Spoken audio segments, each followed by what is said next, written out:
ان الحمد لله نحمده ونستعينه ونستغفره ونعوذ بالله من شرور انفسنا ومن سيئات اعمالنا من يهده الله فلا مضل له ومن يضلل فلا هادي له واشهد ان لا اله الا الله وحده لا شريك له واشهد ان محمدا عبده ورسوله اما بعد فان خير الحديث كتاب الله وخير الهدي هدي محمد صلى الله عليه واله وسلم وشر الامور محدثاتها وكل محدثة بدعة وكل بدعة ضلالة وكل ضلالة في النار. اعوذ باللہ السمیع العلیم من الشیطان الرجیم من ہمزہ ونفخہ ونفثہ بسم اللہ الرحمن الرحیم رب اشرح لی صدری ویسر لی امری واحلل عقدۃ من لسانی یفقہوا قولی بسم اللہ الرحمن الرحیم ان اللہ وملائکتہ یصلون علی النبی یا ایہا الذین آمنوا صلوا علیہ وسلموا تسلیما اللہم صلی علی محمد وعلی آل محمد کما صلیت علی ابراہیم وعلی آل ابراہیم انک حمید مجید اللہم بارک علی محمد وعلی آل محمد کما بارکت علی ابراہیم وعلی آل ابراہیم انک حمید مجید اللهم ربنا آتنا في الدنيا حسنة وفي الآخرة حسنة وقنا عذاب النار وربنا آتنا من لدنك رحمة وهيئ لنا من أمرنا رشدا اللهم ربنا آتنا في الدنيا حسنة وفي الآخرة حسنة وقنا عذاب النار حسبنا الله ونعم الوكيل یا حی یا قیوم برحمتک استغیث ولا حول ولا قوة الا باللہ العلی العظیم آمین. اعوذ باللہ من الشیطان الرجیم بسم اللہ الرحمن الرحیم. وَإِذْ قَالَ إِبْرَاهِيمُ لِأَبِيهِ، اور یاد کرو جب ابراہیم نے اپنے باپ سے کہا، آزر جس کا نام تھا آزر. اب یہاں پہ والد کی بجائے ابی کا لفظ آیا ہے، دونوں طرف مانا جا سکتا ہے.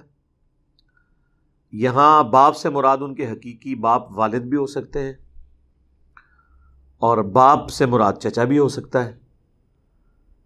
اور اہل سنت کے ہاں دونوں رائے پائی جاتی ہیں. اہل تشیع تو اسٹرکٹلی اس کو فالو کرتے ہیں کہ یہاں باپ سے مراد ان کے والد نہیں ہے بلکہ چچا ہے، کیونکہ انہوں نے چونکہ ایک کانسیپٹ بنا لیا کہ انبیاء کرام کی جو نسل ہوتی ہے حضرت آدم علیہ السلام سے لے کے نبی علیہ السلام تک، ان میں سے کسی نے کبھی کوئی شرک نہیں کیا.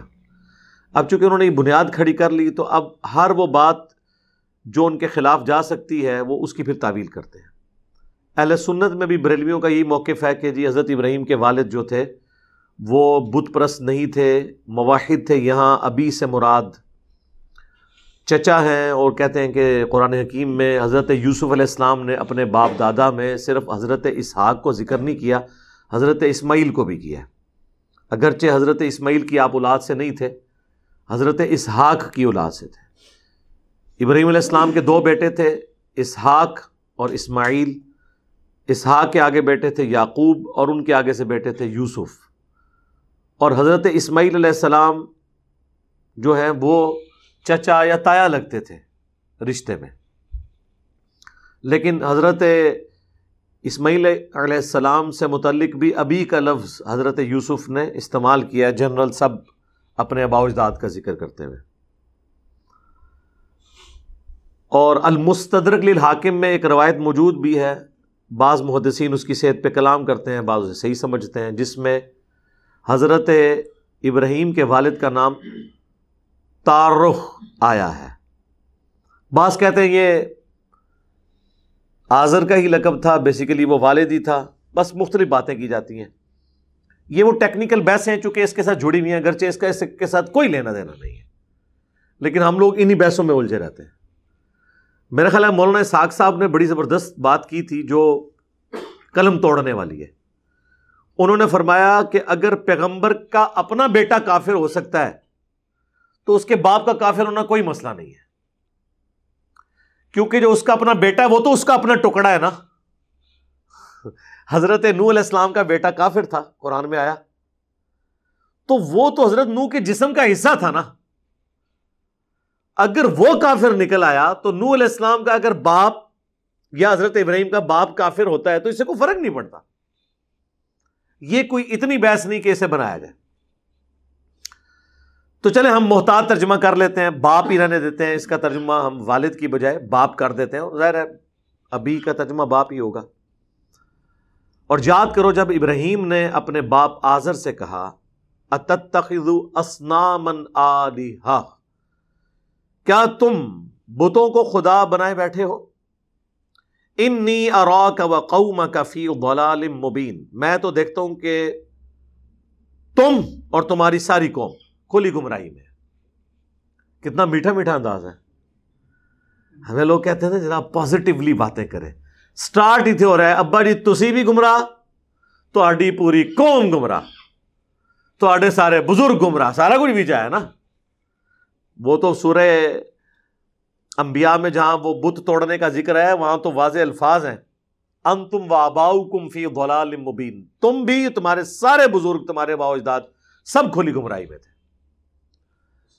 تو ظاہر ہے جب ٹیکنیکل ڈسکشن ہوگی تو وہ اسی طرح بات ہوگی. وَكَذَلِكَ نُرِي إِبْرَاهِيمَ مَلَكُوتَ السَّمَاوَاتِ وَالْأَرْضِ، اور اسی طریقے سے ہم نے ابراہیم کو آسمانوں میں اور زمین میں اپنی بادشاہی دکھائی تھی. یعنی یہ فزیکل فینومینا آف نیچر اللہ تعالیٰ نے حضرت ابراہیم علیہ السلام کو دکھائے، اپنی قدرت کی نشانیاں دکھائیں. ہو سکتا ہے کوئی فزیکل سیر بھی کروائی ہو جس طریقے سے ہمارے نبی علیہ السلام کو معراج کروائی گئی. وَلِيَكُونَ مِنَ الْمُوقِنِينَ، تاکہ وہ کامل یقین کرنے والوں میں ہو جائیں، حق الیقین کے اوپر.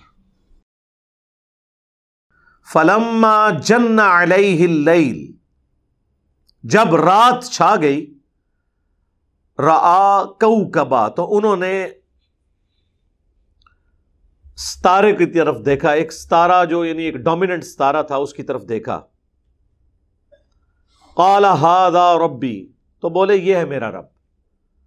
اب یہ تو ہے لفظی ترجمہ، لیکن اگر میں اسی ترجمے کو انہی الفاظ کے ساتھ صرف انداز بدل دو، یہ ہے میرا رب، تو اس کا مطلب کیا ہوگا کہ سوالیہ انداز، کہ تم لوگ اس کو رب بنائے ہوئے ہو. تو بیسیکلی یہ ان معنوں میں ہے. لہذا حضرت ابراہیم علیہ السلام نے کوئی شرک نہیں کیا، بلکہ سوالیہ انداز میں انہوں نے کہا اچھا اس کو میرا رب بتا رہے ہو. تو وہی جملہ جب تھوڑا انداز بدل جائے گا تو آپ کو بات سمجھ آئے گی. یہ جو میں نے ترجمہ کیا نا کہ ہاذا ربی، یہ ہے میرا رب، اس کو جو میں نے اس انداز میں کہا یہ ہے میرا رب، یعنی سوالی انداز میں، اس کی سپورٹ میں بالکل اینڈ پہ جا کے آیات آئیں گی کہ حضرت ابراہیم علیہ السلام کے اس انداز کو اللہ نے اپنی طرف منسوب کیا کہ یہ طریقہ ہم نے سکھایا تھا ابراہیم کو اپنی قوم کے اوپر دعوت حق پیش کرنے کے لیے. لیکن ظلم کی انتہا ہے. میں نے جب چشتی رسول اللہ والے واقعے کو ہائی لائٹ کیا تو ایک بریلوی عالم دین نے اپنے بابوں کا دفاع کرنے کے لیے قرآن سے نا یہ پیش کیا. انہوں نے کہا دیکھیں کہ حضرت ابراہیم علیہ السلام نے بھی تو یعنی اپنے نام کا کلمہ پڑھوایا، یعنی یہ پڑھایا کو نام کا کلمہ پڑھوایا، انہوں نے تو ستارے کو خدا کہہ دیا تھا. تو اگر معین الدین چشتی نے اپنے نام کا کلمہ پڑھا لیا تو اس میں کون سا تھا؟ یہ سمجھانے کے لیے تھا. دیکھو کتنے کام میں انہوں کا دماغ پہنچتا جے. ایاک نعبد و ایاک نستعین چوں اے ماشاءاللہ بابیاں نو پکارنے تے موتی کٹ لیندے جے، سڑے ہوئے موتی تے نہ ہوئے، ترقیاں مینگنیاں بابیاں نو پکارنے دیاں. اور ادھر ان کا دماغ چلا گیا. تو پھر میں نے اس کو بھی جواب دیا تھا کہ آگے بھی تو پڑھ کیا لکھا ہوا ہے. یہ سوالیہ انداز تھا، یہ ان کا عقیدہ نہیں تھا. اور تیرے بابے نے تو اپنا کلمہ پڑھایا اور اس کے بعد کہا میں نے یہ آزمائش کی ہے کہ تو میرے پیچھے آنکھیں بند کر کے چلے گا یا نہیں. تو آزمائش کے لیے بھی کوئی کلمہ پڑھائے. لوگوں کو تو یہ بتاتے پھر رہے ہیں کہ جو لوگ جرمنی کا ویزا لینے کے لیے اپنے آپ کو قادیانی کاغذوں میں لکھواتے ہیں چاہے دل میں مومن بھی ہوں وہ کافر ہوں گے. تو تواڈے بابا جی اگر جڑا ہے وہ کلمہ پڑھا لینا، وہ کس طرح مسلمان رہ جائیں گے؟ اور صرف ان کا رجوع کر لینا کافی نہیں ہوگا جب تک کہ وہ یہ نہیں کہیں گے کہ میں نے کفر کیا تھا، میں کفر سے توبہ کر کے کلمہ پڑھ کے مسلمان ہوتا ہوں، میری بیعت ٹوٹ گئی، میں بھی پہلے بیعت ہوں گا پھر تمہیں بیعت کروں گا. یہ پوری ایکویشن ہوگی. قال ھذا ربی، کہا یہ ہے میرا رب. فلما افلا، جب وہ ڈوب گیا ستارہ، ظاہر ہے جب صبح ہونی تھی ستارے نے تو ڈوب ہی جانا تھا. اللہ اکبر. قال لا احب الآفلین، تو انہوں نے کہا میں تو ڈوب جانے والے کو پسند نہیں کرتا. زوال آ گیا نا، میرا خدا اگر یہ ہوتا تو اس پہ زوال نہ آتا. فلما رأى القمر بازغا، جب انہوں نے چاند کو چمکتے ہوئے دیکھا، قال ھذا ربی، کہا یہ ہے میرا رب. فلما افلا، جب وہ بھی ڈوب گیا، قال لئن لم یہدنی ربی لأکونن من القوم الضالین، تو انہوں نے کہا کہ اے میرے رب اگر تو نے مجھے ہدایت نہ دی تو میں ضرور گمراہ قوم میں شامل ہو جاؤں گا. تو اس کا مطلب ہے کہ ان کا یہ یقین تھا کہ میرے رب یہ نہیں کوئی اور ہے، مجھے اگر تو نے راستہ نہ دکھایا تو میں بھی گمراہ قوم میں شامل ہو جاؤں گا، تو مجھے تو راستہ تو نے دکھایا، میری قوم کو بھی راستہ دکھا. فلما رأى الشمس بازغہ، جب انہوں نے سورج کو چمکتے ہوئے دیکھا، قال ھذا ربی، تو کہا یہ ہے میرا رب. ھذا اکبر، یہ تو سب سے بڑا ہے. ظاہر ہے ستاروں اور چاند کے مقابلے میں تو سورج بڑا ہے، زیادہ روشن بھی ہے. فلما افلت، جب وہ بھی ڈوب گیا، قال یا قوم انی بریء مما تشرکون، تو اے میری قوم میں بیزار ہوں ان تمام چیزوں سے جن کو تم اللہ کے ساتھ شریک ٹھہراتے ہو. یعنی اگر تم میں سے کوئی ستاروں کی عبادت کرتا تھا تو میں اس سے بیزار ہوں، اگر کوئی چاند کو خدا مانتا تھا میں اس سے بیزار ہوں، اگر سورج کے بارے میں کسی کا عقیدہ تھا تو میں اس سے بیزار ہوں. انی وجہت وجہی للذی فطر السماوات والارض، میں نے تو اپنا رخ پھیر لیا ہے، اپنا چہرہ اس ہستی کی طرف جو آسمانوں کا بنانے والا ہے اور زمین کا، حنیفہ، سب کو چھوڑ کر یکسو ہو کر ایک اس اللہ کی طرف میں ہو گیا. وما انا من المشرکین، اور میں تو مشرک لوگوں میں شامل نہیں ہوں. یہ وہ دعا ہے جو صحیح مسلم میں آئی ہے. نبی علیہ السلام اسے دعائے استفتاح کے طور پر بھی پڑھا کرتے تھے، یعنی سورہ فاتحہ سے پہلے جو ہم دعائیں پڑھتے ہیں اس دعا کے طور پر یہ والی دعا بھی. وحاجہ قومہ، تو ابراہیم کی قوم ان سے جھگڑنے لگی. ظاہر ہے توحید کدھر ہضم ہوتی ہے، ٹھیک ہے، جبکہ آپ کے بزرگوں کے عقائد اس کے ساتھ جڑے ہوئے ہوں، آباء و اجداد، کلچر، سب کچھ. قال اتحاجونی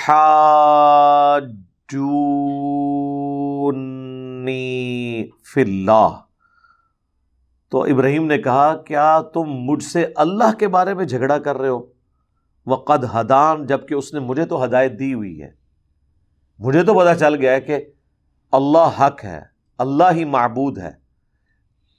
یہ ڈوب جانے والی چیزیں، ان کی بنیاد پہ تم مجھ سے جھگڑا کر رہے ہو خدا کی توحید کے معاملے میں. ولا اخاف ما تشرکون بی، تو میں تو کوئی خوف نہیں کھاتا ان ہستیوں کے بارے میں جن کو تم اللہ کے ساتھ شریک ٹھہرا رہے ہو. الا ان یشاء ربی شیئا، ہاں اگر میرا رب بھی مجھے کوئی تکلیف پہنچانا چاہے وہ الگ بات، باقی مجھے کوئی یہ نہ کہے کہ فلاں کی مار پڑ گئی، اس کے اوپر فلاں کی مار پڑ گئی، مجھے کسی کا کوئی خوف نہیں ہے. وسع ربی کل شیء علما، میرے رب نے ہر چیز کو اپنے علم سے گھیرا ہوا ہے. افلا تتذکرون، تو کیا تم نصیحت قبول نہیں کرو گے؟ اب بڑے مزے کی بات آ رہی ہے اسی کانٹیکس میں. وَكَيْفَ أَخَافُ مَا أَشْرَكْتُمْ، اور کیسے ڈروں میں ان ہستیوں سے جن کو تم نے اللہ کے مقابلے پہ ٹھہرا لیا ہے شریک. وَلَا تَخَافُونَ أَنَّكُمْ أَشْرَكْتُمْ بِاللَّهِ، حالانکہ تم تو ڈر نہیں رہے ہو شرک کرتے ہوئے اللہ کے ساتھ اور ہستیوں کے بارے میں. ما لم ينزل به علیکم سلطانا، کہ اللہ تعالیٰ نے ان ہستیوں کے بارے میں کوئی سند نازل نہیں کی. یعنی تم حقیقی خدا سے نہیں ڈر رہے اور شرک کر رہے ہو، میں تمہارے جھوٹے خداؤں سے کیوں ڈروں؟ کتنی مزے کی بات ہے. اسی کو تو ہم نے عرض کیا ہے، بابے تو شاہی کوئی نہیں. بھائی جب آپ ہمارے اللہ سے نہ ڈریں، ہمارے اللہ کو آپ حاجت روا اور مشکل کشا کے طور پر نہ مانیں، تو آپ کے بابوں سے ہم کیوں ڈریں؟ ٹھیک ہے. اب کوئی سوچ رہا ہوگا کہ نہیں اللہ کو تو وہ بھی مانتے ہیں. سر اللہ کو مانتے ہوتے تو یہ کہتے کہ شیخ عبد القادر جیلانی نے روح کھولی اور اللہ نے کیا ہے پیچھے ہٹ جو بچ عبد القادر پہ گیا. سنا ہے نا بابے دا عبد القادر پہ گیا نہیں کوئی پلوان لڑنے سے آ گیا تو اللہ تعالیٰ نے بھی کہا پیچھے ہٹ جاؤ بھائی ہوں تو بڑا پلوان آ گیا. ٹھیک ہے. جب آپ خدا کے مقابلے پہ ان ہستیوں کو ذکر کریں گے تو ہم اسی طریقے سے اس کا ذکر کریں گے نا جو آپ نے ٹھہرا دیا ہے، بغیر اس چیز کو ڈسکس کیے کہ انہوں نے یہ کیا تھا یا نہیں. یہ بات اب ثانوی ہے، اس وقت تو توحید کا مسئلہ ڈسکس ہو رہا ہے. جس ہستی کو لائیں گے ہم اس ہستی کو ڈسکس کریں گے. تو ابراہیم علیہ السلام کہنے لگے کہ جب تم جھوٹے خداؤں کے ماننے والے سچے خدا سے نہیں ڈر رہے تو میں سچے خدا کا ماننے والا جھوٹے خداؤں سے کیوں ڈروں؟ کیوں ان کے بارے میں ایسا عقیدہ رکھوں کہ وہ مجھے کوئی نقصان پہنچا سکتے ہیں؟ فَأَيُّ الْفَرِيقَيْنِ أَحَقُّ بِالْأَمْنِ، تم ہی بتاؤ دونوں فریقوں میں سے کون زیادہ امن اور سلامتی کا حقدار ہے. ان کنتم تعلمون، اگر تم واقعی کوئی چیز جانتے ہو تو بتاؤ. اکیلے خدا کا ماننے والا وہ زیادہ نہ ڈر ہونا چاہیے اس حوالے سے کہ آخرت میں اسے امن ملے گا، یا ان جھوٹے خداؤں کے ماننے والوں میں اتنا کانفیڈنس ہونا چاہیے؟ سر آپ کو کانفیڈنس لیول کا پتہ چل گیا. اکثر لوگ کہتے ہیں جی جنہی صاحب اتنے اعتماد کے ساتھ بات کرتے ہیں یہی سچ ہے اور جو سارے جھوٹے ہیں. بھائی میں اپنے آپ کو تو سچا کہہ ہی نہیں رہا ہوں، میں تو کہہ رہا ہوں قرآن میں جو لکھا ہوا ہے وہ سچ ہے، اور آپ کے بزرگوں نے جو تعلیمات دی وہ جھوٹی ہیں. آپ کے بزرگوں کا مقابلہ میرے ساتھ نہیں ہے بلکہ ان کتابوں کے ساتھ ہے جن کتابوں کو آپ اور آپ کے بزرگ بھی صرف ماننے کی حد تک مانتے تھے، عمل کریں یا نہ کریں مانتے تو تھے نا. الذین آمنوا ولم یلبسوا ایمانہم بظلم، وہ لوگ جو ایمان لائے اور پھر ایمان لانے کے بعد اپنے ایمان میں شرک کو شامل نہیں کیا. یہاں ظلم بمعنی شرک ہے، ویسے تو ظلم ہوتا ہے گناہ، لغوی ترجمہ ہے کسی چیز کو اس کے اپنے اصلی مقام سے نکال کے کسی اور جگہ پہ رکھنا. اللہ کو مخلوق کے لیول پہ لے آنا یہ بھی ظلم ہے، مخلوق کو اللہ کے لیول پہ لے جانا یہ بھی ظلم ہے، دونوں شرک ہے. اولئک لہم الامن وہم مہتدون، ایسے لوگ ہوں گے امن میں اور ہدایت یافتہ. یہ جو سورہ الانعام کی آیت نمبر 82 ہے کہ جو لوگ ایمان لائے اور ایمان لانے کے بعد اپنے ایمان میں شرک کی آمیزش نہ کی تو قیامت کے دن صرف انہی لوگوں کو امن ملے گا. اس کانٹیکسٹ میں بخاری اور مسلم دونوں میں حدیث ہے، جب یہ آیت نازل ہوئی تو عبداللہ ابن مسعود کہتے ہیں کہ ہم لوگ پریشان ہو گئے کہ کوئی ایسا شخص بھی ہوگا جو ایمان لانے کے بعد گناہ نہ کرے، کیونکہ ظلم تو گناہ کے معنوں میں آتا ہے جنرل. ربنا ظلمنا انفسنا. تو نبی علیہ السلام سے جب پوچھا تو آپ علیہ السلام نے فرمایا کہ یہاں ظلم سے مراد ہر گناہ نہیں ہے، کیونکہ گناہ تو انسان سے ہو ہی جاتا ہے، یہاں ظلم سے مراد ہے شرک. اور پھر حضور علیہ السلام نے وہ آیت تلاوت کی سورہ لقمان کی آیت نمبر 13، ان الشرک لظلم عظیم، بے شک شرک سب سے بڑا ظلم ہے.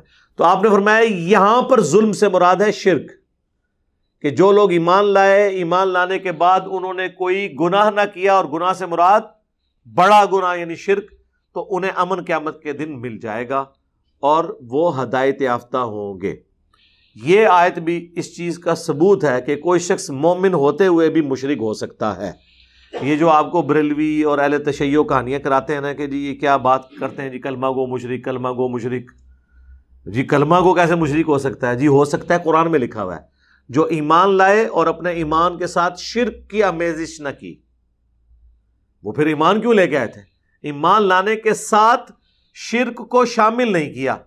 یعنی جب ایمان لے کر آئے تو پھر صرف اللہ ہی کے ساتھ وہ عقیدے وابستہ کیے، کسی اور ہستی کو لا کے شامل نہیں کیا، تو وہ ہدایت پہ ہوں گے۔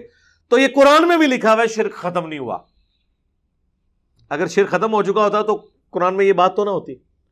لہٰذا میں نے جب وہ ویڈیو ریکارڈ کروائی تھی نا، مجھے اپنے بعد تم سے شرک کا خوف نہیں، تو اس میں میں نے یہ آیت بھی کوٹ کی تھی، اور جو ریسرچ پیپر ہے دعا صرف اللہ ہی سے، اس میں اس ٹاپک کو ڈسکس کیا ہے کہ شرک ختم نہیں ہوا، اس میں بھی یہ آیت کوٹ کی، اور اس کے کانٹیکسٹ میں بخاری اور مسلم کی حدیث کوٹ کی کہ ایمان لانے کے بعد بھی کوئی شرک کی آمیزش کر سکتا ہے۔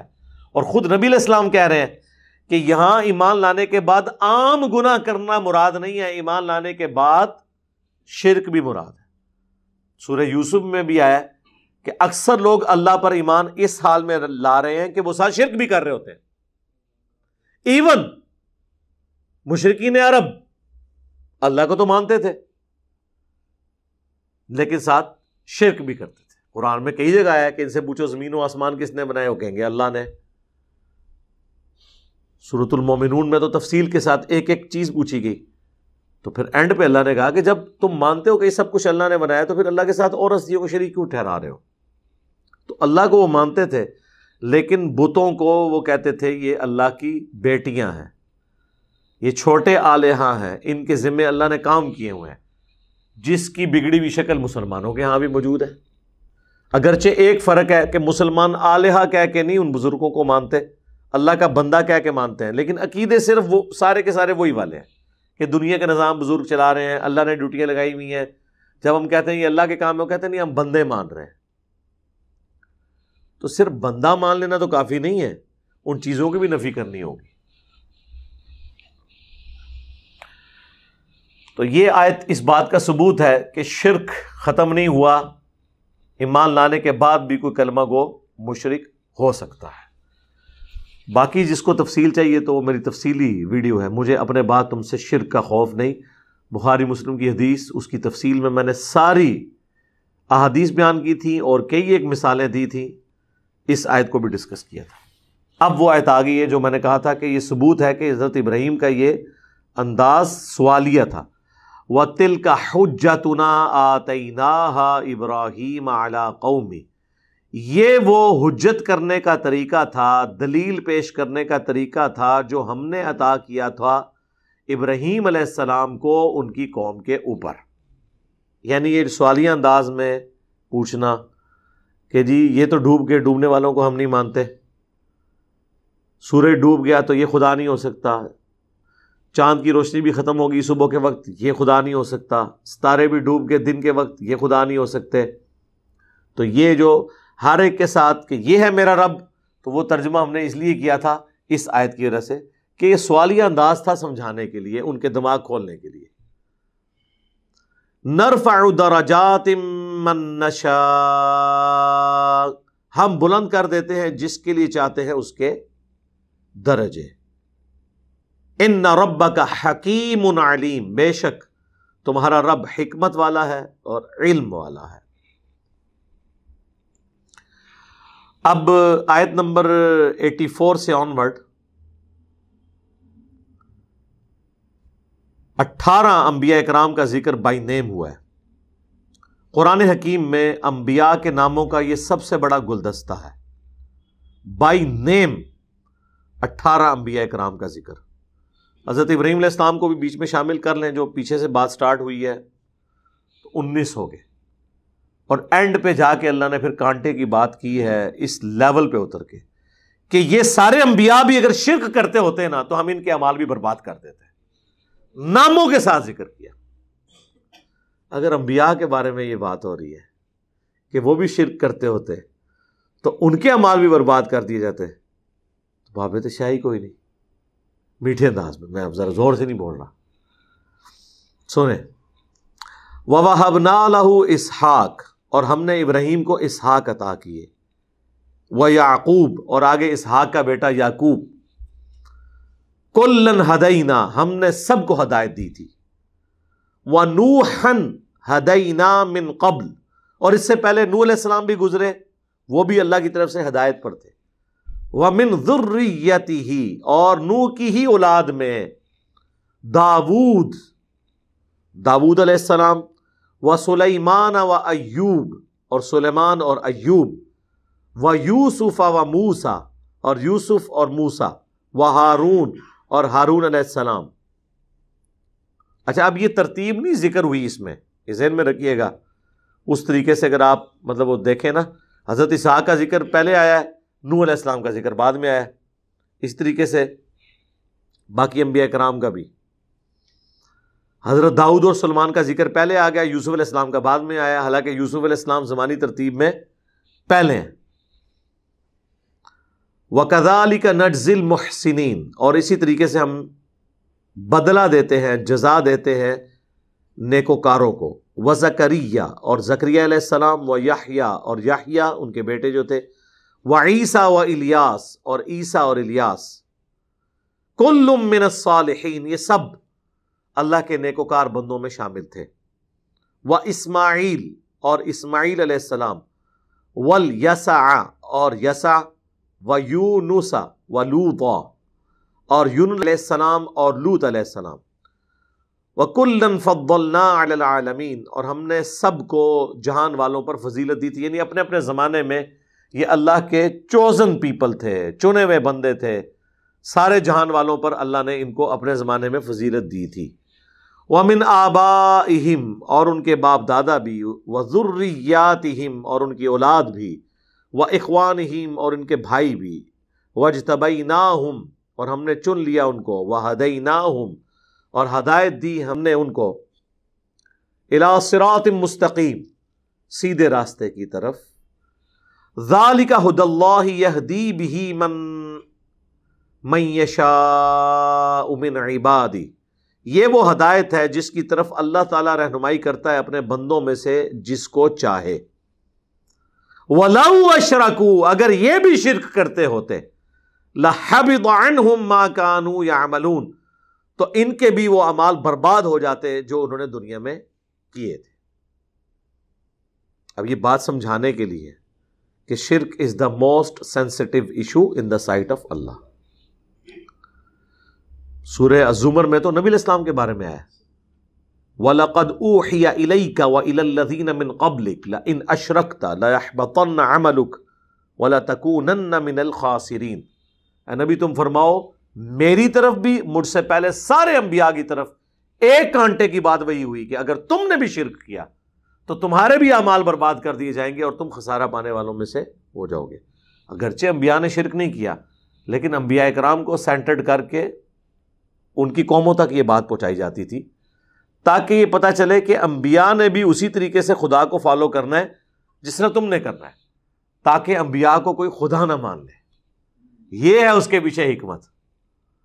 اگر انبیاء کو ایڈریس نہیں کیا جائے گا تو انبیاء تو منی گاڈ بن جائیں گے۔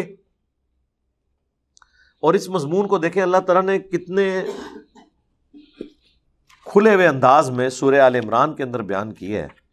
یقین کریں انسان کے رونگٹے کھڑے ہو جاتے ہیں کہ جس کتاب میں اس طرح کی آیات موجود ہوں اس کے ماننے والے بھی کیا اس طرح کے عقیدے رکھ سکتے ہیں؟ آیت نمبر 79 آل عمران، ما کان لبشر ان یؤتیہ اللہ الکتاب والحکم والنبوہ، کسی بشر کو یہ شایع نہیں ہے کہ ہم اسے کتاب دیں، حکومت دیں، اللہ کی طرف سے احکام دیں اور نبوت دیں، ثم یقول للناس، اور پھر وہ نبی ہوتے ہوئے بھی لوگوں کو یہ کہنا شروع کر دے، کونو عباد لی، کہ لوگوں میرے بندے بن جاؤ، من دون اللہ، اللہ کو چھوڑ کے۔ اللہ نے فرمایا کبھی ایسا نہیں ہوا کہ کسی انسان کو ہم پیغمبر بنائیں اور لوگوں کو وہ اپنی ذات کے ساتھ جوڑنا شروع کرتے، نہ نہ نہ، ولیکن، لیکن کونو ربانیین، بلکہ وہ تو کہتا ہے کہ اللہ والے بن جاؤ، بما کنتم تعلمون الکتاب وبما کنتم تدرسون، بسبب اس کے کہ جو تم کتاب پڑھتے ہو اور جو اس کی تدریس کا سلسلہ کرتے ہو، کتابوں کے ہوتے ہوئے، سلیبس کے ہوتے ہوئے، نہ انبیاء نہ ان کے قریبی ساتھی کبھی کسی کو یہ کہیں گے کہ ان کو رب مان لیا جائے اللہ کو چھوڑ کر۔ اچھا مجھے بتائیں، اب یہ تو فرضی بات ہے، فرضی بات کے طور پہ آیا نا، پریکٹیکلی تو ایسا نہیں ہوا، لیکن بات سمجھانے کے لیے اس لیول پہ اللہ تعالیٰ نے اپنی بات کی کہ کبھی ایسا نہیں ہوا کہ انبیاء یہ کہیں کہ لوگوں میرے بندے بن جاؤ، جب یہ ایسا ہوا ہی نہیں ہے تو یہ بات کہنے کی بھی ضرورت نہیں ہے. کہنا تو آپ کی نظر میں تو یہ کہنا چاہیے تھا کہ انبیاء نے ہمیشہ یہ دعوت دی کہ لوگوں اللہ کے بندے بن جاؤ، لیکن بات کیا آئی ہے؟ کبھی ایسا نہیں ہوا کہ ہم کسی کو نبی بنائیں اور وہ لوگوں سے کہنا شروع کر دے کہ لوگوں میرے بندے بن جاؤ، بلکہ وہ یہ کہا کرتا تھا کہ لوگوں اللہ والے بن جاؤ. تو بات سمجھانے کے لیے بعض اوقات ایسی بات کرنی پڑتی، جس طرح میں نے کئی ایک ویڈیوز میں کہا کہ اللہ کے نبی علیہ السلام کوئی کاروبار اس امت کے حوالے نہیں کر کے گئے، بلکہ کتاب و سنت، کتاب اور اہل بیت اس امت کو دے کے گئے ہیں. تو لوگ کہتے ہیں جی یہ آپ نے جو جملہ بول دیا ہے یہ تو گستاخی ہوگی. بھئی میں نے تو یہ کہا کہ نہیں دے کے گئے. وہ کہتے ہیں نہیں آپ اس طرح بھی نہیں بول سکتے. لوٹی پھر یہاں پہ بھی آیا کہ کبھی ایسا نہیں ہوا کہ کسی کو ہم پیغمبر بنائیں اور وہ لوگوں سے کہے کہ لوگوں میری عبادت کرو. لاؤ فتویٰ اللہ ہوتے سمجھانے کے لیے اس لیول پہ بعض اوقات اترنا پڑتا ہے. وما ہوا بالہزل، قرآن کوئی، اب یہ وہ لفظ میں بولنا نہیں چاہتا، اگر اس کا صحیح ترجمہ کیا جائے نا کہ یہ بکواسیات نہیں ہے، یہ پرپس فل کلام ہے. یہ کہیں گے یہ تو گستاخی ہو گئی ہے. بھائی قرآن میں لکھی ہوئی ہے کہ قرآن ہزل نہیں ہے، یہ قول فصل ہے. یہ نبی شاعر نہیں ہے. وما علمناہ الشعر وما ينبغی لہ. تو جب کہہ دیے شاعر نہیں ہے تو نقل کفر نہ باشد. یہ نبی مجنون نہیں ہے. ما انت بنعمت ربک بمجنون، اے نبی تم اپنے رب کی رحمت سے پاگل نہیں ہو. تو کہتے ہیں کہ وہ یہ تو نبی کو پاگل کہہ دیا. او بھائی نہیں ہو کہا جا رہا ہے. یا کافروں کے ریفرنس سے کوئی بات بیان کی جائے، جس طرح سورۃ المنافقون کی آیت نمبر 8 میں آیا کہ یہ منافقین کہتے ہیں کہ جب ہم عزت والے مدینے واپس جائیں گے تو وہاں سے ذلیلوں کو نکال دیں گے. تو اللہ نے فرمایا کہ جان لو کہ عزت اللہ اس کے رسول اور اہل ایمان کے لیے، لیکن منافقین نہیں جانتے. منافقین نے اللہ کے نبی علیہ السلام کو اور صحابہ کو کہا تھا ذلیل. اللہ نے کہا یہ ذلیل نہیں ہے، یہ عزت والے ہیں. لیکن کافروں کا کلام نقل کر دیا اللہ نے کہ یہ کافر کہتے ہیں کہ جب ہم عزت والے مدینے میں داخل ہوں گے ان ذلیلوں کو نکال دیں گے. اب اگر یہ جملہ کوئی بول دے کہ منافق کہتے تھے کہ ہم مدینے میں جا کے ان ذلیلوں کو نکالیں گے اور نبی علیہ السلام ان کے صحابہ کو وہ ذلیل کہتے تھے، جب یہ جملہ کوٹ کیا جائے گا تو ہم گنہگار نہیں ہوں گے. میں نے ایک بات کی نا کہ یہود و نصارہ جو تھے ان کے بڑے بڑے پادری نبی علیہ السلام کے بارے میں یہ کہتے تھے یہ کل کا چھوکرا میں آ کے سمجھائے گا. وہ کہتے ہیں جی آپ نے دیکھیں جو نبی علیہ السلام کو چھوکرا کہہ دیا. یہ تو میں نے کافروں کا کلام نقل کیا. تو آپ مجھے بتائیں یہود و نصارہ کا ایجنٹ کون ہوا جو کافروں کی تائید میں بات کر رہے ہیں؟ کیوں جی اجمل بھائی؟ اجمل بھائی کہتے ہیں ان کو کافروں کی اتنی فکر پڑ گئی ہے کہ یہ یہودیوں کا دفاع کر رہے ہیں کہ یہودی کہتے تھے، انہوں نے یہودیاں دی عزت دی فکر پہ گئی ہے. تو یہ سمجھانے کا انداز یہی ہوتا ہے، جب کسی بات کو سم اپ کیا جاتا ہے نا تو اس کو پھر اسی انداز میں کیا جاتا ہے. کافروں کے ریفرنس سے جتنی باتیں ہیں ان کو سم اپ کر کے ایک انداز میں بیان کرنا. وہ بات یہاں سے شروع ہوئی تھی. اللہ تعالیٰ نے فرمایا کہ اگر یہ انبیاء بھی شرک کرتے ہم ان کے اعمال کو بھی برباد کر دیتے. اولئک الذین آتیناہم الکتاب والحکم والنبوۃ، یہ تھے وہ لوگ جن کو ہم نے عطا کی تھی کتاب، حکمت اور نبوت. فَإِن يَكْفُرْ بِهَا، اور اگر یہ مکہ والے انکار کریں اس کا، هَؤُلَاءِ فَقَدْ وَكَّلْنَا بِهَا قَوْمًا لَيْسُوا بِهَا بِكَافِرِينَ، اگر یہ مکہ والے انکار کریں تو ہم نے مقرر کر دیے ہیں اس کو ماننے کے لیے ایسے لوگ جو اس کے ساتھ کفر کرنے والے نہیں ہوں گے. یعنی نبی علیہ السلام کو تسلی دی جا رہی ہے کہ اگر مشرکین عرب آپ کی بات مکے والے نہیں سن رہے تو ایسے لوگ بھی آپ کو مل جائیں گے جو ایمان لائیں گے. اب یہ مکی دور کی آخری صورتیں ہیں، سورۃ الانعام. اس کے بعد ہجرت مدینہ ہوئی اور نبی علیہ السلام کا گراف پھر اوپر گیا. اس میں پریڈکشن کر دی گئی کہ اگر آپ کی اپنی قوم نے قرآن کا انکار کیا ہے تو ایسی قوم بھی ہوگی جو اس دعوت کو قبول کر لے گی. ضروری نہیں کہ جہاں آپ محنت کر رہے ہیں وہیں پہ اس کا رزلٹ نکلے، کسی اور جگہ بھی نکل سکتا ہے. مایوسی نہیں ہونی چاہیے. اولئک الذین ھدی اللہ، یہی ہیں وہ لوگ جنہیں ہدایت دی اللہ نے. فبہداہ مقتدی، تو انہوں نے طریقے کی پیروی کی. قل لا اسألکم علیہ اجرا، اے نبی ان سے فرما دو اس دعوت و تبلیغ کے عوض میں تم سے کوئی معاوضہ نہیں لیتا، ان ہوا الا ذکری للعالمین، یہ قرآن تو نہیں ہے مگر نصیحت سارے جہان والوں کے لیے، یعنی قرآن سارے جہان والوں کے لیے نصیحت ہے، ان کے بھلے کی چیز ہے، اس کا مجھے کوئی فائدہ نہیں ہے کہ میں نے اس کے اگینسٹ کوئی دنیاوی منفعت تم سے حاصل کرنی ہے، تمہارے فائدے کے لیے، تمہاری آخرت کے لیے ہی میں تم پر قرآن پڑھ رہا ہوں۔ تو قرآن نصیحت ہے سارے جہان والوں کے لیے کہ اپنی اپنی آخرت کی فکر کر لیں، کیونکہ اللہ نے تو فیصلہ کر لیا ہے کہ اس نے یہ مخلوق ایک مقصد کے تحت پیدا کی ہے، جو اس کی انبیاء کی پیروی کریں گے، اس کی توحید کے پاسدار بنیں گے، ان کے لیے آخرت میں جنتیں ہیں، جو نافرمان ہوں گے ان کے لیے ٹھکانہ جہنم ہوگا۔ اللہم لا تجعلنا منہم، اللہم اجرنا من النار۔ وما قدر اللہ حق قدری، انہوں نے اللہ کی وہ قدر نہیں کی جیسا کہ کرنے کا حق تھا۔ کیا سوز و گداز ہے جی اس بات کے اندر۔ اذ قالوا ما انزل اللہ علی بشر من شیء، جب یہ کہنا شروع کر دیا انہوں نے کہ اللہ نے کسی آدمی پہ کوئی چیز نازل نہیں کی، یعنی اللہ نے اپنا کلام نازل کیا اور انہوں نے یہ بے قدری کی کہ اس کو اللہ کا کلام ماننے سے انکار کر دیا۔ اچھا یہ تو مشرکین عرب نے کیا نا، مسلمانوں نے بھی تو اللہ کی قدر نہیں کی، قرآن مان کر بھی قرآن کی نہیں مانی۔ کیا قدر کی؟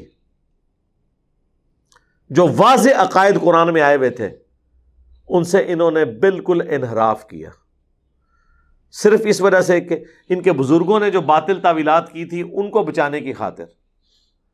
خود احمد بریلوی صاحب کہتے ہیں کہ اگر ہم وہابیوں کی باتوں کو صحیح مان لیں تو ہمیں اپنے پرانے سارے بزرگوں کو مشرک ماننا پڑے گا۔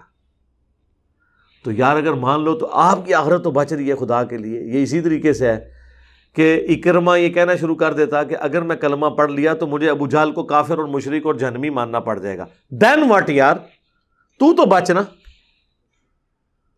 کسی کی وجہ سے اپنے چہرے پر تو تھپڑ مار کے اپنے چہرے کو سرخ نہ کرے۔ اب یہ کون سی دلیل ہے؟ دلیل تو یہ ہونی چاہیے کہ قرآن و سنت میں ہی لکھا ہے۔ قل من انزل الکتاب الذی جاء بہ موسیٰ، نبی ان سے پوچھو کہ وہ کتاب کس نے نازل کی تھی جو موسیٰ علیہ السلام پر نازل ہوئی تھی؟ نورا و ھدی للناس، جو سراپا نور تھی اور ہدایت تھی لوگوں کے لیے۔ تجعلونہ قراطیس، جس کو تم نے بنا لیا الگ الگ کاغذ۔ تبدونہا وتخفون کثیرا، اور کچھ تو ظاہر کرتے ہو اور کچھ کو چھپا لیتے ہو۔ اب یہ یعنی روئے سخن جو ہے یہودیوں کی طرف ہے کہ تم تو حضرت موسیٰ علیہ السلام کے تورات کے ماننے والے تھے، تم خود آلریڈی ایک آسمانی کتاب کے ماننے والے ہو، لیکن کیا مانا جو سورۃ البقرہ میں آیا، افتؤمنون ببعض الکتاب وتکفرون ببعض، کتاب کے کچھ حصے کو مانتے ہو کچھ کو چھوڑتے ہو۔ یہاں پر بھی جو اپنے مرضی کے فتوے تھے وہ تو لوگوں کو بتا دیے، اور جو چھپانے چیزیں چھپا لیں، یعنی نبی علیہ السلام کی بعثت سے متعلق اس میں پروفیسیز موجود تھیں، ان پہ تم نے پردہ ڈالا اور لوگوں کو خوش کرنے کے لیے اپنے مرضی کے فتوے دیے، حالانکہ ان کتابوں میں وہ چیزیں حرام لکھی تھی جو تم نے اشرافیہ کو خوش کرنے کے لیے حلال کر دی۔ وَعُلِّمْتُم مَّا لَمْ تَعْلَمُوا، اور تمہیں سکھایا گیا جو تم نہیں جانتے تھے۔ أَنْتُمْ وَلَا آبَاؤُكُمْ، نہ تم نہ تمہارے آباء و اجداد۔ اللہ تعالیٰ نے آسمان سے کتاب نازل کر کے تمہیں ایجوکیشن دی تھی۔ قُلِ اللَّهُ، تو اے نبی فرمائیے خود ہی جواب دیتے ہوئے کہ وہ اللہ تھا جس نے وہ تورات نازل کی تھی، تو اب اس نے یہ قرآن نازل کیا تو اسے بھی مانو۔ ثم ذرہم فی خوضہم یلعبون، اس کے بعد ان کو ان کے حال پہ چھوڑ دیجئے، اپنی بےہودہ باتوں میں یہ کھیلتے رہے۔ وہذا کتاب، اور یہ ہے قرآن وہ کتاب، انزلناہ مبارک، جو کہ ہم نے بابرکت نازل کی ہے، مصدق الذی بین یدی، جو کہ تصدیق کرتی ہے اس کی جو ان کے پاس پہلے سے موجود تھی، یعنی تورات کی تصدیق دو اعتبار سے قرآن نے کی۔ ایک تو تورات میں آخری پیغمبر کی نشانیاں موجود تھیں، آخری پیغمبر کا اور ان پہ کتاب کا نازل ہونا تورات کے سچے ہونے کی گواہی ہے کہ جو اس میں لکھا تھا وہ پورا ہو گیا، اور دوسرا اس اعتبار سے تصدیق کی کہ یہ جو تورات ہے یہ واقعی اللہ کی کتاب ہے، قرآن نے بھی اسے انڈورس کر دیا۔ قرآن یعنی پریکٹیکلی مصداق بن کے آیا تورات کا، پلس اس نے تورات کی توثیق بھی کر دی کہ یہ اللہ کی کتاب ہے، اور پریکٹیکلی جو تورات میں لکھا ہوا تھا کہ وہ کتاب اور آخری پیغمبر آئیں گے، اس کو پریکٹیکلی اس کتاب کی پیش گوئی کو سچ بھی ثابت کر دیا۔ وَلِتُنذِرَ أُمَّ الْقُرَىٰ، تاکہ تم ڈر سناؤ بستیوں کی ماں، کون سی؟ مکہ۔ یہی وہ لفظ ہے جس کی وجہ سے نبی علیہ السلام کی طرف امی کا لقب کیا گیا ہے۔ ایک یہ معنی بھی ہے، امی سے مراد ام القریٰ کے رہنے والے، اور ایک امی کا مطلب جو کسی انسان سے پڑھے ہوئے نہیں تھے، اللہ تعالیٰ نے ڈائریکٹ انہیں پڑھایا۔ ومن حولہا، اور اس کے ارد گرد، تو ظاہر ہے مکہ اور اس کے ارد گرد پوری دنیا ہی آ جائے گی جب آپ دیکھیں گے، اس وقت تو وہ تھوڑی سی دنیا تھی، پھر پھیلتی چلی گئی، اس کا ذکر باقی جگہ ہے۔ وما ارسلناک الا کافۃ للناس بشیرا ونذیرا، اور ہم نے نہیں بھیجا آپ کو مگر پوری انسانیت کے لیے ڈر سنانے والا اور خوشخبری سنانے والا۔ والذین یؤمنون بالآخرۃ یؤمنون بہ، جو لوگ ایمان لاتے ہیں آخرت پر وہ اس پہ بھی ایمان لے کر آتے ہیں، اس کتاب کے اوپر۔ وہم علی صلاتہم یحافظون، اور وہ اپنی نمازوں کی پابندی بھی کرتے ہیں۔ یعنی یہود و نصارہ میں بھی ایسے سلیم الفطرت لوگ ہیں، یہود میں تو بہت کم تھے اکا دکا، نصارہ کے اندر، کہ جنہوں نے اپنی کتابوں کی پیش گوئی اس قرآن کو مانتے ہوئے نبی علیہ السلام کو بھی ایکسیپٹ کیا، اس قرآن کو بھی ایکسیپٹ کیا، اور وہ اللہ کی عبادت بھی کرنے والے ہیں، نماز قائم کرنے والے۔ وَمَنْ أَظْلَمُ مِمَّنِ افْتَرَىٰ عَلَى اللَّهِ كَذِبًا، اس سے بڑھ کر ظالم کون ہو سکتا ہے جو اللہ پر جھوٹ باندھے؟ پیغمبر وہ ہو نہ ہو اور دعوی پیغمبری کر دے، وہ بھی جھوٹا، یا جس کی طرف پیغمبر آئے وہ اس پیغمبر کو اور اس پہ نازل ہوئی کتاب کا انکار کرنا شروع کر دے، وہ بھی جھوٹا۔ او قال اوحی الی ولم یوحى الی، یا اس سے بڑھ کر ظالم کون ہو سکتا ہے جو کہے کہ میری طرف یہ وحی آئی ہے اگرچہ کہ اس کی طرف وہ وحی نہیں آئی۔ یعنی یہودیوں نے جو کچھ دین کے اندر خود سے چیزیں داخل کی تھیں، جو سورۃ البقرہ اور سورہ آل عمران میں آتا ہے کہ یہ خود لکھ کے کہتے ہیں یہ اللہ نے نازل کیا ہے، حالانکہ اللہ نے وہ نازل نہیں کیا، دنیاوی منفعت حاصل کرنے کے لیے اس طرح کے فتوے دیتے ہیں، اور یہ دعویٰ کرنا شروع کر دے کہ یہ وحی اللہ کی طرف سے، جبکہ اللہ کی طرف سے نہیں۔ وَمَنْ قَالَ سَأُنزِلَ مِثْلَ مَا أَنزَلَ اللَّهُ، اور کون زیادہ ظالم ہے اس سے جو کہے کہ میں بھی نازل کر سکتا ہوں اس طرح کا کلام جس طرح کہ اللہ نے کیا ہے، یعنی وہ چھیڑنے کے لیے کہ بھئی یہ کون سا کلام خاص ہے، یہ تو ہم بھی بنا سکتے ہیں۔ وَلَوْ تَرَىٰ إِذِ الظَّالِمُونَ فِي غَمَرَاتِ الْمَوْتِ، کاش تم ایسے ظالموں کو جو قرآن کی اور پیغمبر کی توہین کرتے ہیں دیکھ لو موت کی سختیوں میں۔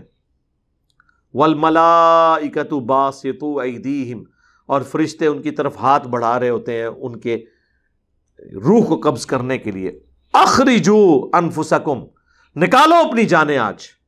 الیوم تجزون عذاب الہون، آج تمہیں دیا جائے گا ذلت والا عذاب، بما کنتم تقولون علی اللہ غیر الحق، بسبب اس کے جو تم اللہ کے بارے میں حق سے اناد کرتے ہوئے جھوٹ بکا کرتے تھے۔ وکنتم عن آیاتہ تستکبرون، اور تم ہماری آیات کے ساتھ تکبر کیا کرتے تھے، اسے ایکسیپٹ کرنے سے آری تھے۔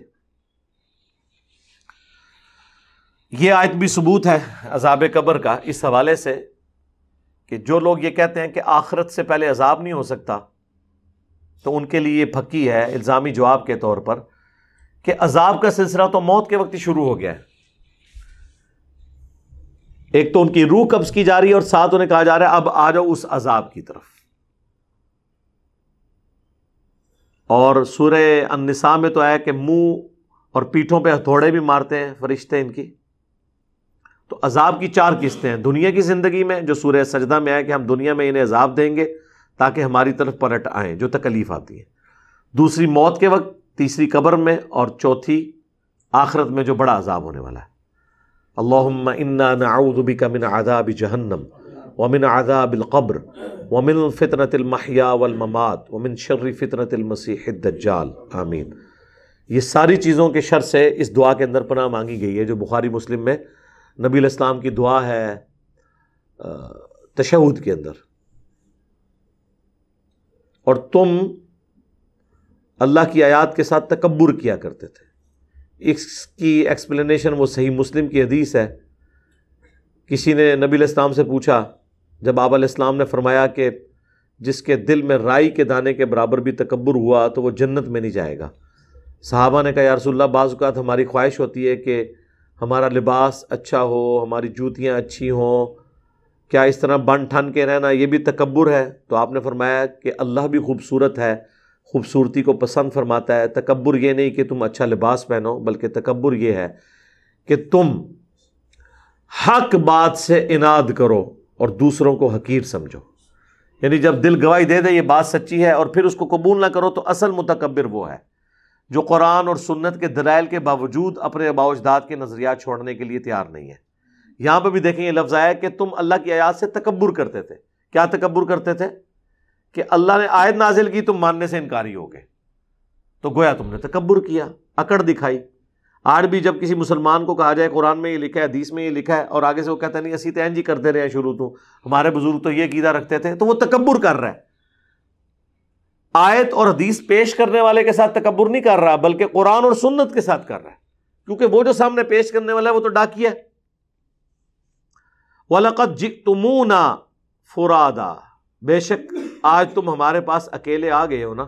کما خلقناکم اول مرہ, جس طرح ہم نے تمہیں پہلی دفعہ پیدا کیا تھا. وَتَرَكْتُمْ مَا خَوَّلْنَاكُمْ, اور تم چھوڑ آئے ہو جو ہم نے تمہیں دیا تھا. وَرَاءَ ظُهُورِكُمْ, پیچھے ہی چھوڑ آئے ہو. یعنی جس مال کے اوپر تمہارا تھا نا کہ یہ مال مجھے بچا لے گا, تو پیچھے چھوڑ آئے ہو نا. جو بخاری مسلم میں حدیث ہے انسان کے 3 دوست ہیں, 2 باہر رہ جاتے ہیں, ایک ہی اندر جاتا ہے. اس کے اعمال قبر میں ساتھ جاتے ہیں اور مال اور رشتہ دار باہر رہ جاتے ہیں. تو دنیا میں مال کی بنیاد پہ تم نے حکومت کی تھی نا, تو آج آگے ہو نا اکیلے, کوئی گٹھڑی ساتھ مال کی نہیں لے کر آئے. جس طرح تم کو ہم نے پیدا کیا تھا, یعنی جب پیدا ہوتا ہے انسان اس وقت بھی اکیلے ہی پیدا ہوتا ہے, مرنے کے بعد بھی اللہ کے پاس اکیلا جائے گا. اور چھوڑ آئے ہو اپنے پیچھے وہ سب کچھ مال. وَمَا نَرَا مَعَكُمْ شُفَعَاءَكُمُ الَّذِينَ زَعَمْتُمْ, اور کیا ہے کہ ہم وہ تمہارے سفارشی نہیں دیکھ رہے جن کے بارے میں تمہیں زوم تھا دنیا کی زندگی میں. أَنَّهُمْ فِيكُمْ شُرَكَاءُ, کہ وہ تمہارے معاملے میں ہمارے ساتھ شریک ہو جائیں گے. کدھر ہیں تمہارے بابے؟ وہ ہستیاں کدھر ہیں جن کے بارے میں دنیا میں زوم تھا کہ یہ اللہ سے تمہیں چھڑا لیں گی؟ اکیلے آئے ہو نا. کتنے تھے بزرگ؟ ظاہر ہے جی یہ تو سوال ہوگا نا کہ جب بزرگوں نے فرمایا تھا کہ ہمارا کوئی بھی مرید اس وقت تک ہم جنت میں داخل نہیں ہوں گے جب تک کہ اپنے سارے مریدوں کو جنت میں نہ لے جائیں, تو پھر اللہ تو پوچھے گا نا کہ بھئی ہاں کدھر جے تھوڑے پیر صاحب جن کے بارے میں تمہیں زوم تھا. اور وہ تو پھر سورہ الاحقاف میں آیا کہ وہ ہستیاں خود دشمن ہو جائیں گی ان کی. ہاں وہ کہیں گے کہ ہم نے تو کب ان کو کہا تھا, ہمیں تو پتہ بھی نہیں تھا یہ ہمیں پکار رہے. یہ تو ان ہستیوں کے لیے جو واقعی جینوئن ہستیاں تھیں, وہ تو انکار کریں گی. باقی جو ہے نا ہستیاں جو جعلی بنائی ہوئی تھی وہ تو پہلے انشاءاللہ جہنم وچ پہنچے ہون گے. وہ اگے نے ذرا اگے تک وہ تلاش کرو کہ لب جان گے تھانوں. لقد تقطع بینکم, بے شک ٹوٹ گئے ان تمہارے سارے رشتے, سارے وہ نظریات, وہ ساری آس اور امید ختم ہو گئی جن ہستیوں پہ تم کھڑے ہوئے تھے.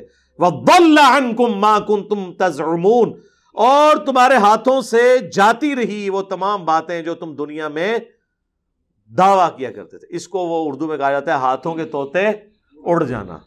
ٹھیک ہے, طرح نکل جانا ایک دم بندے تھا, ایک ہی ہو گیا. میرا خیال ہے اگر کسی شخص کو مرنے کے بعد اس طرح کا معاملہ ہو, اس سے بہتر نہیں ہے کہ وہ قرآن ترجمے سے پڑھ کے دنیا میں ہی آخرت کی فلم دیکھ لے اور بچ جائے. ٹھیک ہے, جس طرح یہاں بھی دنیا میں اگر کسی شخص کو ہم بتائیں کہ بھائی دیکھو یہ ویڈیو دیکھ لو CCTV کیمرے میں, کل ایک شخص یہاں سے گزر رہا تھا, گیٹ کراس کرتے ہوئے اس کا ہاتھ گیٹ کو لگ گیا, یہ گیٹ ارتھ ہوا ہوا ہے, وابڈا والوں کو ہم نے اطلاع کی ہوئی ہے لیکن ابھی تک یہ ٹھیک نہیں ہوا, یہ دیکھو اس کی لاش کل اٹھانی پڑی. کیا خیال ہے دنیا میں کسی کو یہ ویڈیو دکھائی جائے وہ گیٹ وابڈا والے گارنٹی بھی دے دینا کہ اس میں کرنٹ نہیں ہے، لوگ کہیں گے جناب ایتھو تیسی گزرنا نہیں، کوئی دوسرا راہ دسو سانو، یہی ہوگا نا، کیونکہ جان کا خطرہ ہے، جہاں پر ایمان کا خطرہ ہے۔ اور بلکہ یہ بات کرتے ہوئے اگر کوئی شخص تھوڑے سخت لہجے میں بھی بول دے، ایک دو گالیاں بھی ساتھ نکال دے کہ فلانے ٹھنگیا تو اتھو چلے آ دیکھ کل بندہ ایتھے مر گیا، تو اس شخص کو اس کی گالیاں بھی یاد نہیں رہیں گی، بلکہ وہ کہے گا تو میرا محسن ہے کہ تو نے مجھے بچا لیا ہے، 3 گالیاں اور نکال کے مجھے بچاتا تاکہ مجھے یقین آ جائے کہ میں نے یہاں سے نہیں گزرنا، یہی ہے نا۔ لیکن دین کی بات آپ کسی بھی انداز میں ان کو کریں، گال بڑی سخت ہے، چلو جی یار گل کا انداز سخت ہے، گل تو ٹھیک ہے نا، نہیں گل بھی نہیں مننی، نہ منو، جاؤ چمڑ جاؤ جا کے۔ تو اللہ تبارک و تعالیٰ نے آخرت کی فلم پہلے ہی چلا دی ہے، یہ ہوگا، یہ رزلٹ نکلے گا۔ اسی لیے آپ دیکھیں جتنے لوگ دوسرے ملکوں میں بیٹھے ہوئے ہیں، پاکستان میں تو ان کے آباء و اجداد کو کبھی توفیق نہیں ہوئی قرآن پڑھنے کی، وہاں جاتے ہیں جب تھوڑی لادینیت دیکھتے ہیں، تھوڑا سا اپنے آپ کو جھنجھوڑتے ہیں کہ ہم نے اپنے ریلیجن کی طرف واپس آنا ہے، اپنے آپ کو مصروف کرنے کے لیے قرآن پڑھتے ہیں۔ جب قرآن پڑھتے ہیں تو ان کے طوطے واقعی اس طرح ہی اڑتے ہیں جس طرح آخرت میں بابوں کے مارنے والوں کے اڑیں گے، وہ کہیں یار یہ قرآن تو کچھ اور لکھا ہوا ہے۔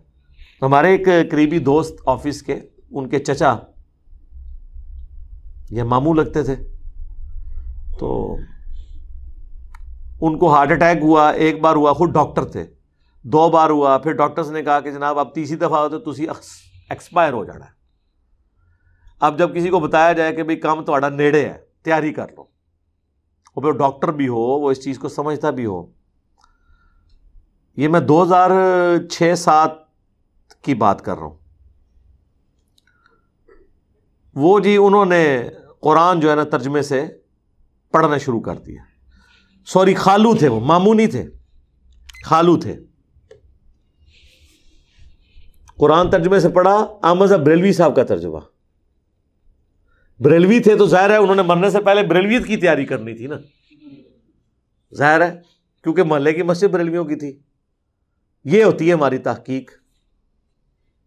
وہ جناب جب انہوں نے قرآن پڑھا تو گمراہ ہو گئے۔ انہوں نے کہا یار یہ ہمیں تو انہوں نے بابوں بزرگوں، اللہ تعالیٰ نے تو نہ کسی بزرگ کو، نہ کسی فرشتے کو، نہ کسی پیغمبر کو اپنی توحید کے معاملے میں خاطر میں لاتا ہے، اور انہوں نے تو یہ کیا کیا ہستیوں کے ساتھ عقیدے جوڑے میں، تو وہ اپنا مسلک ہی چھوڑ گئے۔